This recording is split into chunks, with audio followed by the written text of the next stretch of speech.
Hi, and welcome back to RoxTalks. My name is Roxanne Wilson, and I am so excited to introduce to you someone I had the great pleasure of meeting this summer, Naketa Thigpen.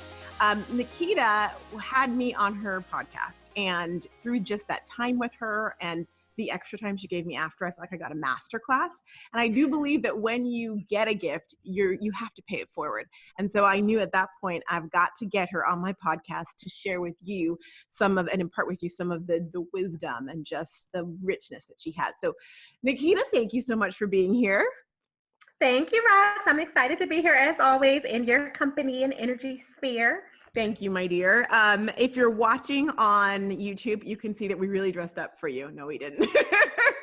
We're just being real here and having a great conversation. Let me tell you a little bit about Naketa. She is the CEO of Thigpro, which is a balance and relationship, and I should say company, but it's really your coaching. Is coaching fair to say? Well, it's hybrid. So I mix a little bit of my clinical background, coaching and consulting all in one to get you to your next result. Oh, I love it. I love that it's multifaceted, because getting all of that balance together is a multifaceted approach for sure. So tell me, when you were working with clients, I think balance is something we're always struggling with. It's not, I mean, would you say it's something you ever master? No. So here's the thing, like I'm an expert in it. I've been an expert in it legally, officially, from a business perspective for over 8 years. I've been a clinician for over 20 years. So I've been dealing with the balance issue and the relationship issue some way or another for over 2 decades, right? Wow. You don't master balance because balance isn't what we think it is. We think it's, this thing that you're teeter-tottering between all the different balls that you're holding. And many of us do have a lot of hats and a lot of balls in the air. But that's not your balance. Your balance is really your truth over your boundaries. If you are admitting what you really want in life and like being honest about not just what you need, we need our lights on, we need our gas paid, we need water, we need safety. Granted, we need those things, but if you're admitting what you really want in your life and then creating boundaries around that so you can achieve the realities of the truth that you're saying that you're seeking on a daily basis, you want to be an expert, you want to be a business leader, you want to be a top leader in a firm, you want to be an artist, a lawyer, whatever it is, and because you have all that stuff, you create boundaries to achieve it and to keep distractions out that pull you away from it. That is your balance. And that means that allows you to have 20 balls in the air and feel really awesome and feel at peace with it versus feeling like, 10 balls in the air, you're loopy all day, and you have bad relationships and everything else. Exactly. So it's boundaries, you said, setting boundaries, which is that just simply saying no to things that you need to say no to, or how would you define a boundary? So for me, boundaries are both. It's literally keeping things out and in. So it's not just about the power of no, which is very important. You do have to be able to be firm in your no, but really excited about your yes, because you got to make room for the things you want. If you just say no to everything, you're not enjoying life. You're not able to, date and have passionate sex and love on each other and have great intimate connections with your friends or even your business partners. You're not able to do that if you say no to everything. So it literally is, pun intended, the balance of being able to say yes non-regrettably to everything that you want and being able to say no to the things that pull you away from getting the thing that you want. So as we have different things coming at us constantly, how do we know when to say no and when to say yes? Honestly, first, Rox, is declaring to yourself, what is it that you want? And it sounds so simple, but it's not easy. And I get it because we're constantly dealing with competing opportunities. You get a call when you're a lawyer, you have all the clients calling, but you also have people trying to get your company to sponsor their product and say, Rox, come out and speak. And Rox, oh yeah, we heard that you do these amazing events. And they're constantly pulling at you.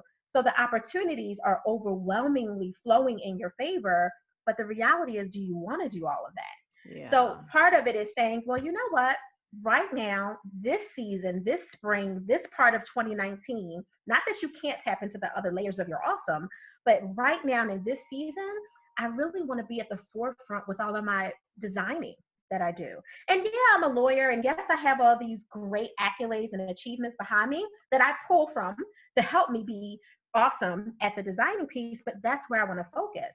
So then that allows you to say no sir, I'm not able to come to your speaking engagement under the Esquire part of myself, because unless you want to invite me as an Esquire who's talking about designing solutions to the plans, I don't want to do that, because I want to be able to fit it within the realm of the season that I want to harvest and reap in right now. Nice. So it's having that self introspection to figure out what it is you want in that moment and declaring it, you said. And then once you declare it, it makes it really easy, because does it fall into that bucket or umbrella, or doesn't it? Right. And, break the expectations of even the things that you used to have for yourself, right? Last year, I really wanted to focus on new entrepreneurs. And I was like really excited about the dreamers who wanted to be doers. And yes, I'm qualified to do it and all that stuff, but that was the old season. This season, I really want to go deeper with people and build deeper, intimate connections and tap into that love area that I am an expert in and have been for 20 years. So I'm able to pull in those old professional hats and other resources forward, because that's the season that I'm in, without feeling like, well, does that mean that you're just being fickle? Because I'm sure, we've all, especially as women, when you're really good at a lot of things, people are always saying, oh, well, you just have to stay with one. Not necessarily.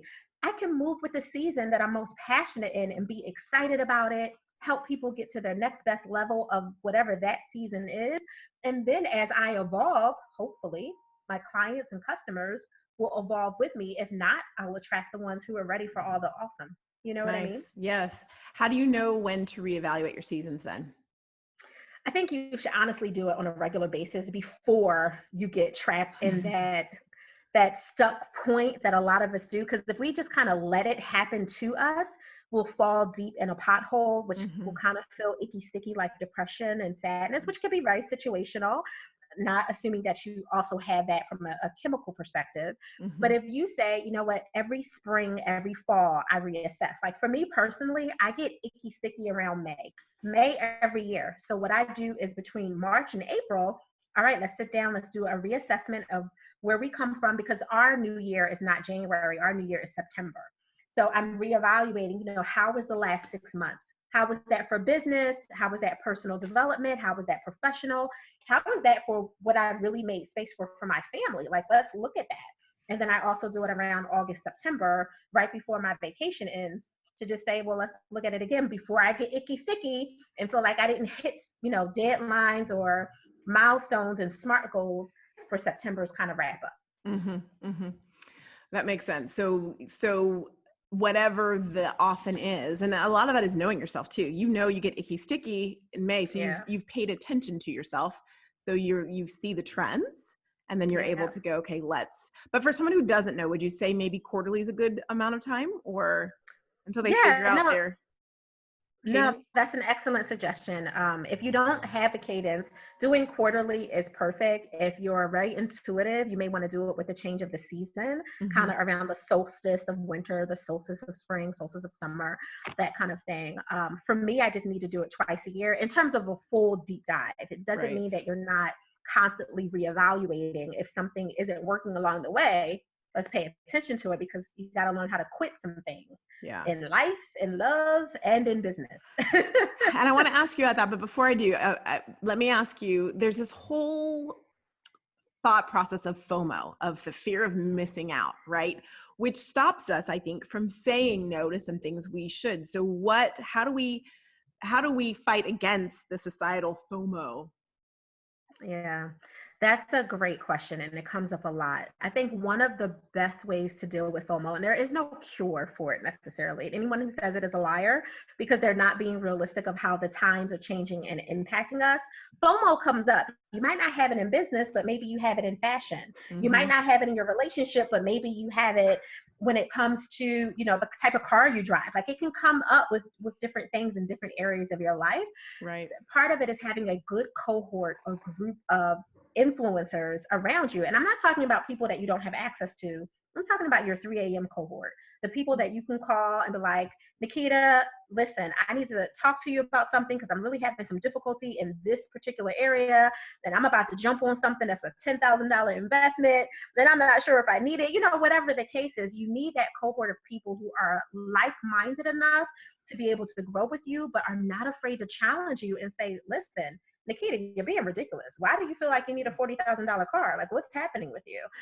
Or a $40,000 opportunity that actually is in the way of your $100,000 opportunity. Right. To be able to call you on your stuff. So having that, to be cheeky, that sister circle of sorts, and it may be a few brave men in that circle, but Very being able brave. to have brave, right? To be honest with you, is extremely important to help you kind of check the check, so to speak, of what's FOMO versus you trying to convince yourself that this is a really good opportunity and you not thinking it's fear of missing out versus what is a great opportunity that you're just scared to take. Yeah. Because, it is a fine line. It is indeed. So I want to talk to you a little about relationships, because you do balance and you do relationships. And so how does that work? How does it even play a part of one finding balance? Yeah, so relationships are my jam, right? Like Oh, I love love. I am a lover of love. I'm a passionate advocate of it. And when I say that, I'm starting with myself, right? Like the relationship of you loving yourself enough to be a little selfish, to take care of you, fill your own cup before you go pour out to other people. That's where it starts for me. Because if you mm-hmm. can do that, you have a lot more to give to your partner, whoever they may be, or your parent that you haven't seen in a while, or that niece that you want to love on, but you feel like you can only see her twice a year. It doesn't even have to be your kids, your pets, your household uh, per se, although that is obviously included, because we Right. don't want you out there loving on everyone else and then the people in your house never see you. Right. We don't Which want that happens. either. Which definitely happens. I am, for those of you who can see, first partaker. That was one of the reasons I started my company 8 years ago. My daughter, who's now 18, was much smaller at the time. It took me 2 years to get over myself to be able to do it. But she was about 7.5 or 8 when she first said what she said at the kitchen table, and was like, "You are awesome, but you are awesome for everyone else but me." What? Wow. And the reality was, at the time I was a clinician. I had 4 jobs. I was in a doctorate program. I had a ton of stuff happening, maintaining a marriage, 2 kids, a dog, the whole nine. I'm the oldest of 5 siblings, you name it. Like I was getting it in. And she's like, yeah, no, this busy schedule, this thing that we have at 7.5 years old, I realized that this isn't what I want when I really just want you. Wow. I had to back up and look. Ooh. Your first ministry is to your family, but Yeah. you can't do that if you're not taking care of yourself. So for me, relationships tie strongly into balance because it comes back to what do you want and creating boundaries for that. I will cut somebody over my family, right? Like I am 100% ride or die. I love them to life. And I mean, beyond death, like I love them really, really hard. That's what I want, but I wasn't creating boundaries for that because I was out here serving everyone else in so many different ways professionally that I wasn't actually saying no to the things that I needed to make room for the yes I wanted, which was my family. And that was the reality. So that's where it really ties in for me. Wow, that's huge. And I think that's a truth bomb for a lot of people. Bless your daughter for being able to articulate that. And then bless Mm-hmm. you for hearing it and making it a change. Because the worst thing that could happen is that she was that Yeah. vulnerable and you're like, okay, but this is what I'm going to do. So that's Right. beautiful. So when you Yeah. work with your clients, what do you find? Talk to me about like working through that relationship issue with them. Yeah, I find so most of my clients are ambitious women in business. Many of them are what I call kind of careerpreneurs. Mm-hmm. They are entrepreneurial thinkers that might show up as executives or high level leaders in their business who also they don't like the term side hustle, but they've had some kind of business, Uh, product or service. Usually they're like a consultant on the side, what and term do they like? Just out of curiosity. they like passion project. I see. I've been Passion using project. that more and more too. So I like that too. A passion Passion project. project. Mm-hmm. Yeah. And I mean, your professional self rolls into that, right? But Right. they hate that whole side hustle thing. So what I've seen is they usually had that passion project for somewhere for 3+ years. It's ebbed and flowed because they haven't been able to give as much energy to it because of their 9 to 5 professional hat, which they love and they're really, really good at. It just may not fuel them all the way, Mm-hmm. right? Mm-hmm. Which is where the passion project kind of came from. So when they come to me, they had been in the past coming to me under the, hey, you're a balance queen. You can help me with my work-life balance so I can make room for more of my passion project. I need help with priority management, time management, just organizing some stuff. So we're dealing with, confidence issues on the front, a lot of mindset stuff, clarifying what they want so we can create the boundaries. So a lot of the balance is very top heavy when they first present to me. But when I peel the layers back and, my consulting hat is on and I start asking the right kind of consultative questions and get into coach mode, which is why all those layers work well for me. When I open it up, I found that there's a lot of rooted issues in there with their relationship. There's women who are like, I'm 1,000% awesome at my job. I love what I do. I'm on this board and that board, and I'm, soccer clubs and doing all this stuff. But when I get home and I just want a massage, and I either don't have a spouse there to help me because I haven't made room to attract and or maintain, because these are beautiful women. So, they have no problem walking down the street and catching the attention. But, you and I both know that attracting someone that is a good, well-made match for you is very different than just the, hey, shorty, how you doing? It's, type of attention because you look good in your clothes or your outfit.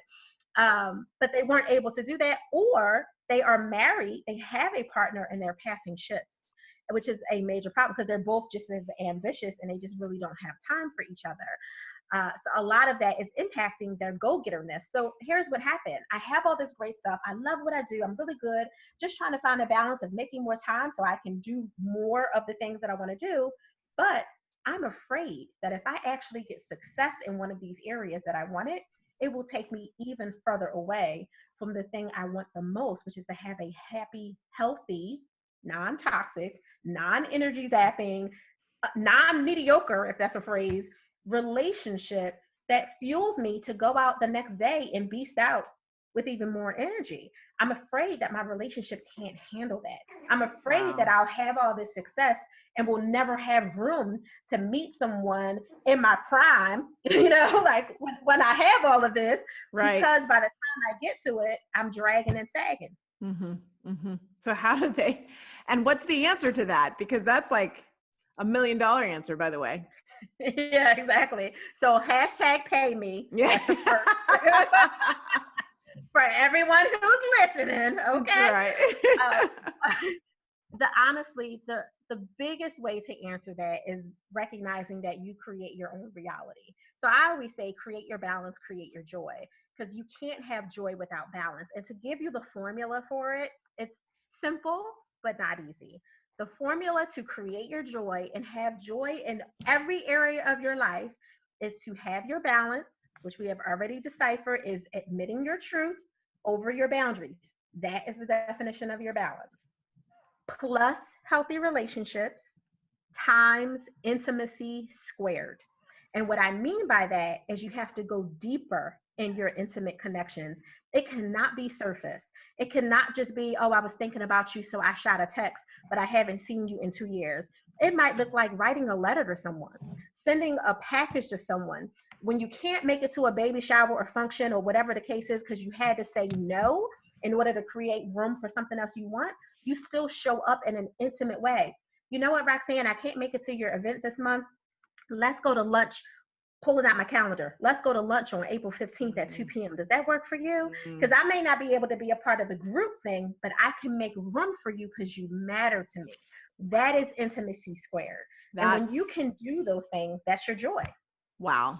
And that extra touch makes a huge difference. Yeah. I have to say that I'm in a relationship now and have been for almost 4 years, but I wasn't for a very long time prior to that. And so my job was my relationship, and I put everything into the job. And I tell you that because when I tell people that story, I realized there were times where I'm like, oh, I'm missing weddings and babies and second weddings and all these things. And you don't think when you're working that hard and you're focused that much that matters to people. Like you don't think that and it's not to be self-deprecating, but you just don't think, oh, the fact that I didn't make that is not that big of a deal. But it actually is. And it goes back to sharing those experiences with people bonds you with them more. So I love what you're saying about, okay, if you can't make the wedding, if you can't make the shower, making it up to them and making it up to both of you, because it's not just making it up to yourself, it's making it up to them, but it's making it up to you as well. I wish I'd known that. Where were you 10 years ago in my life? I was here. being fussed at by my 8-year-old at the time. That's That's where right. I was. Exactly. No, that is huge. So creating joy is having balance. Um, Tell me that again, because I've got it written down, but I want your words. I got you. Balance plus Mm-hmm. healthy Mm-hmm. relationship, not just any relationship because you've got time in. That's not a healthy relationship just because you've been together for 10 years or she's been your bestie for 10 years. That's not healthy necessarily. But balance plus a healthy relationship times your intimacy squared. Times your intimacy squared. Now, does that apply, would you say, because you mentioned girlfriends, does that also apply with your lover, husband, whomever? It applies across every area. So when I talk about the intimacy advantage a lot when I do like public events and stuff. And Mm-hmm. the intimacy advantage is me, educating people on the joy formula, which is what you just got. It applies in business too, right? Like because you have so much experience with business, that it's not just putting your customers through an experiential process in the beginning, but throughout the process of engaging with them. And even after your work is quote unquote done, it matters that you sent something to them. Mm-hmm. You went a little bit further, you got a little bit deeper, not just oh, thank you, it was a pleasure doing work with you, but maybe you sent them a fruit basket and told them how awesome you were. Maybe you showed up and gave them something extra in the experience that they weren't expecting, that was sentimental or touching and thoughtful because you heard them when they mentioned that they had just lost their grandmother before they met you, or you heard them when they said that their dog had died recently, or whatever the case is, and you just came through with something unexpected. That intimacy shows up at another level in your business. And it's not always just between your customers. It can be with your leaders, your direct reports, your equal reports, all that kind of good stuff, in all kind of directions of your work relationships, because you're at work the majority of your day. That is for Mm-hmm. most of us. You Mm-hmm. are spending way more hours with other people that way than you are at home. So why not go a little deeper and be intimate, and not in an inappropriate, sexually inappropriate way, but in a way that allows you to say, I care that you're having a conversation with me, even if I can only give you 2 minutes. I'm giving you a full mindful 2 minutes, and not I'm on my cell phone and I'm texting and I'm like, Rox. I'm just giving you all this mixed energy, and you're hoping that the fact that you told me it's a project deadline coming up landed in the middle of my noise. Mm-hmm. It's important to be intimate across all levels. That's huge. That's huge. I love that. So, how would you, now that we know the formula, thank you, You're how do we welcome. implement that? Like, do you just wake up one day and boom? Because that seems like that's a setup for failure. Yeah, that is totally a setup for failure. I mean, the reality is you have to look at your circle, right? Look at your first circle, start within and then expand out. So there's, without being too illustrative, since we don't have like a whiteboard right Mm-hmm. now, I would say your most immediate circle is you. How Mm-hmm. can you build a healthy relationship with yourself first? Well, let's back up. Admit what you want, and let's just outline maybe 2 or 3 boundaries that you're going to create to get what you want. Go a little bit further. How do you have a healthy relationship with yourself? Well, if you're telling yourself on a regular basis that you're not smart enough, that you're not good enough, that you're not worthy, that you can't do something, well, let's change our language to ourselves. Because would you say that to someone else? Because we won't, Never. we Never. won't say stuff to other people, but we'll say it to ourselves. That's not healthy or fortifying. So let's change the relationship with ourselves first, and then go a little further. Get intimate with ourselves. Well, you know what? If my girlfriend Roxanne was going through a bad breakup, or was really upset about losing a business deal, or whatever it is that I might have actually went through, what would I do for her? Well, I would probably download a Groupon, send her, because we live in different states, and I would send her the Groupon to go get a massage. Well, why not do that for yourself? If you would do it for Mm. your friend or your lover or your kid or your parent, why not go a little bit further and be intimate with yourself that way? So that's kind of where you start with you, and then you go a little bit further out. Well, who are your top 3 to 5 friends personally that you can now look at your relationship with? Because some of those people don't need to be there. You and I were talking about that offline, right? Some of those people we have to deal with some separate stuff with, kind of stepping back a little bit. Mm-hmm. And there's a process for all of that.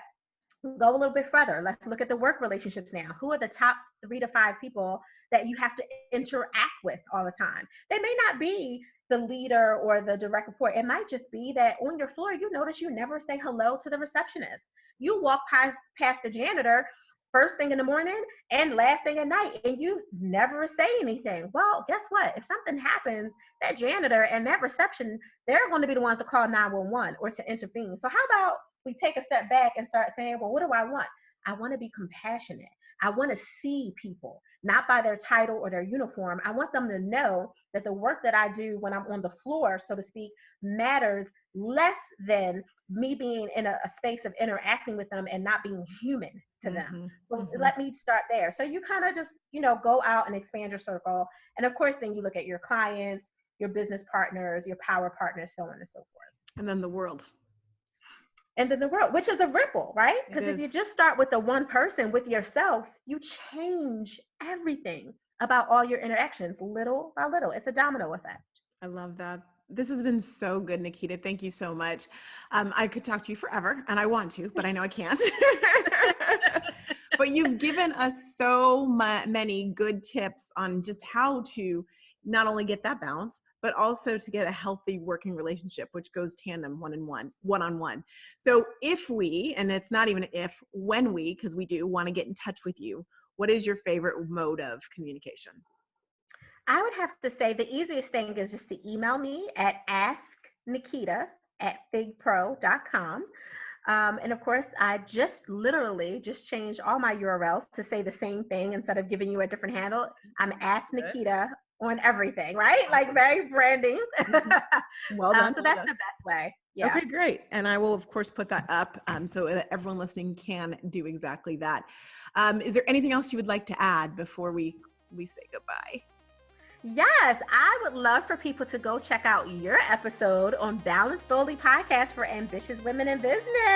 Yes. RoxTalks was there. Definitely check out her episode. Yeah, go to balanceboldly.com. It's the easiest place unless you're already linked to podcasts like you are right now. Spotify, iTunes, Google Play, iHeartRadio, we're everywhere. Love it. Thank you so much, Naketa. And thank you for listening. We'll be back with another exciting episode next week. Take care.